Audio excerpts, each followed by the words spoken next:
Case number 11/124 മേലെടുത്ത വീട്ടിൽ മംഗളഭാനു ഹാജരുണ്ടോ ഹാജരുണ്ടോ ഹാജരുണ്ടോ? കോടതി മുമ്പാകെ സത്യം മാത്രമേ ബോധിപ്പിക്കാവൂ. സത്യം സത്യം സത്യം. നേരത്തെ ആരെങ്കിലും ഒന്ന് കള്ളം പറഞ്ഞ?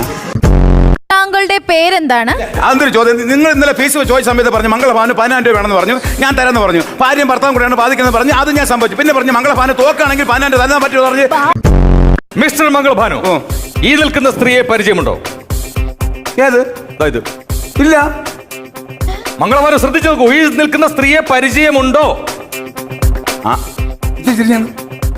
പരിചയമില്ല. ഇതിന്റെ ഭാര്യയല്ലേ? ഇത് അറിയാമെങ്കിൽ പിന്നെ ചോദിക്കേണ്ട കാര്യമുണ്ടോ ഇതിന്?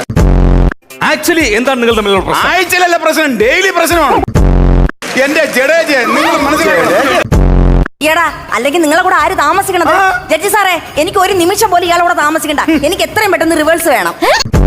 കേട്ടാ, വിവാഹ മോചനത്തിന് പറഞ്ഞതാണ് റിവേഴ്സ്. ഇതാണ് വിദ്യാഭ്യാസമില്ല, വിവരമില്ല. എനിക്ക് ഇതിന്റെ കൂടെ മുന്നോട്ട് പോകാൻ പറ്റില്ല. പുതിയ കാലഘട്ടം, ന്യൂ ജനറേഷൻ. ഞാൻ എങ്ങനെ പുറത്തിറങ്ങി നടക്കും? അതുകൊണ്ട് ഇവളുമായിട്ടുള്ള ബന്ധം എനിക്ക് വേണ്ട. I want divorce. ഈനാം പേച്ചയ്ക്ക് മരപ്പെട്ടി കൂട്ട്.